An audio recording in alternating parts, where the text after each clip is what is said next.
darmos continuidade, concluindo aí a nossa disciplina da história, da nossa história. Nós não podemos nos esquecer que essa é a nossa história, a história do povo brasileiro, né? Nós discorremos aí a cultura afro-brasileira indígena, nós discorremos a sua história, nós discorremos o que a lei nos diz, o que a lei nos garante, né?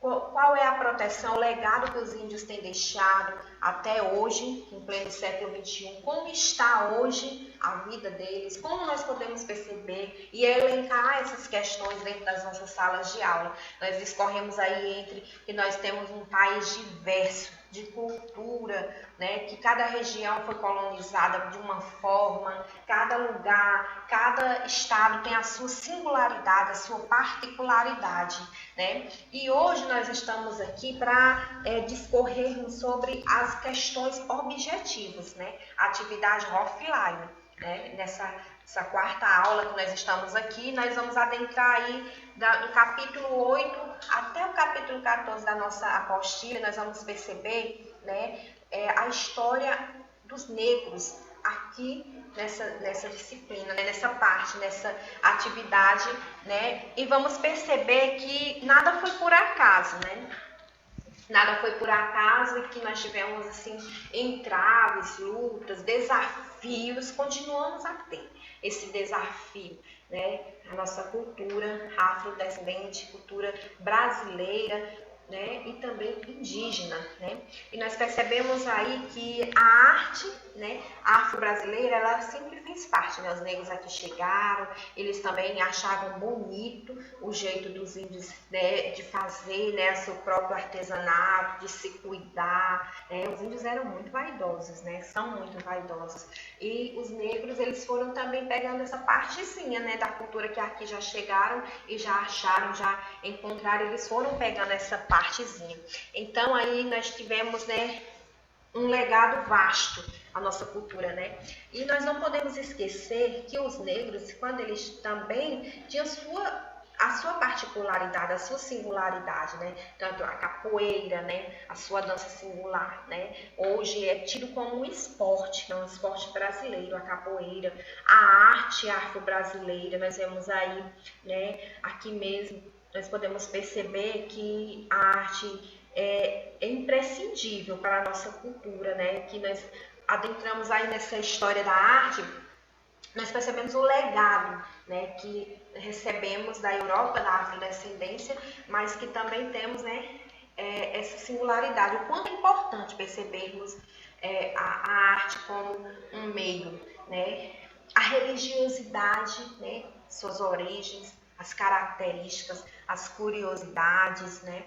Os negros, eles ficavam nos fundos, né, nos quintais, né, reservados, aqueles locais mais excluídos, né, onde tinha muita desigualdade social, já naquela época, né?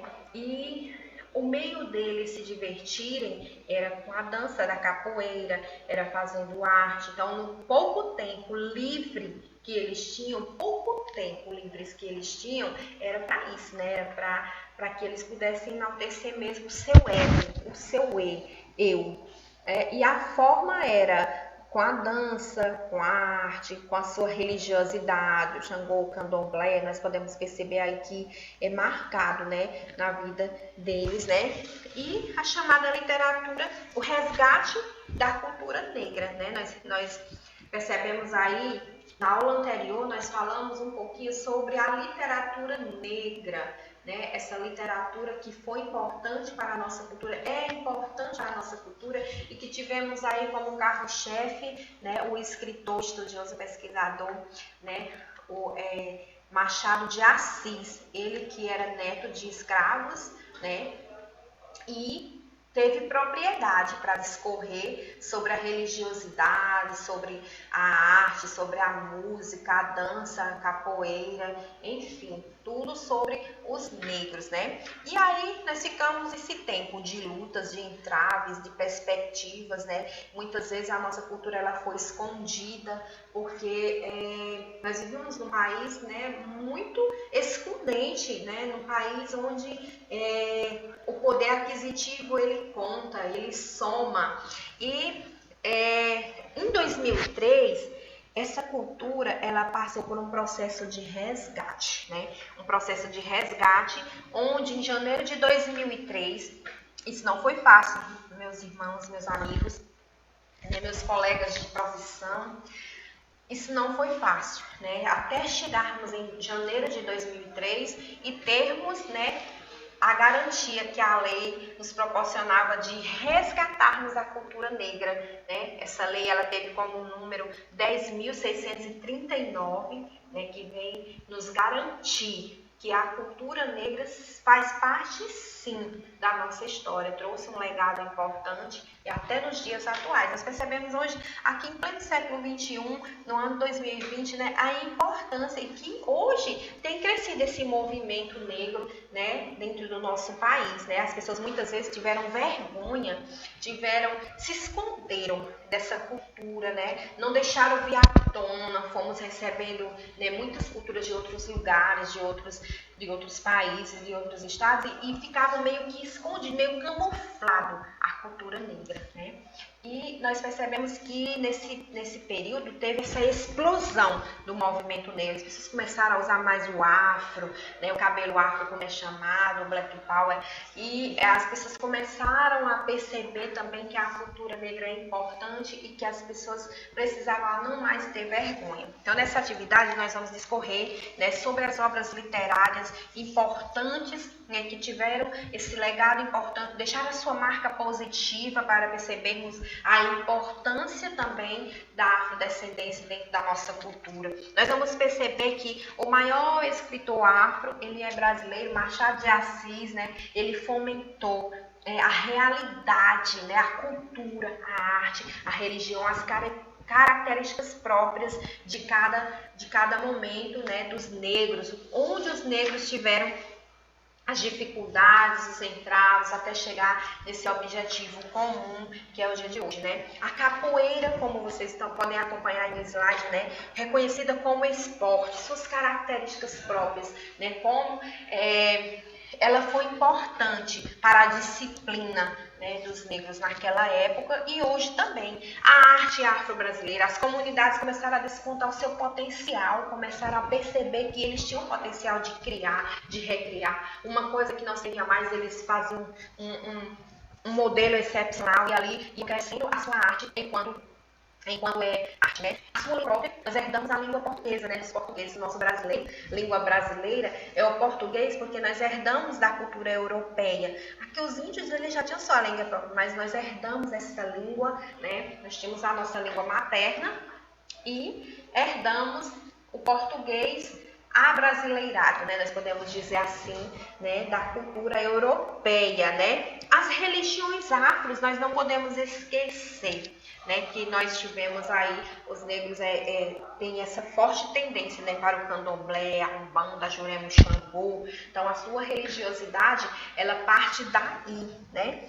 E para finalizar a nossa atividade hoje, que é a atividade offline, nós temos aí como 10 questões, nós vamos discorrer sobre a cultura afro, a literatura negra, sobre as principais obras, o que a lei nos garante enquanto cultura afrodescendente brasileira. E nós temos também as políticas públicas, né? Olha só que legal, em século XXI nós estamos aí já no século XXI, né, quase finalizando o ano de 2020, já passamos dos meados de 2020, e hoje nós temos que perceber a necessidade de fomentarmos políticas públicas de resgate da cultura indígena e afrodescendente dentro das nossas escolas. Nossas crianças, nossos adolescentes, nossos jovens, eles precisam perceber, e é papel nosso, pedagogo, de fomentarmos essa realidade, de abrirmos os olhos das nossas crianças, dentro das nossas salas de aula, né? Percebermos a nossa cultura, como o nosso folclore é rico, como a nossa história é bonita, né? E isso, nós temos uma garantia lá na Constituição Federal de 1988, né?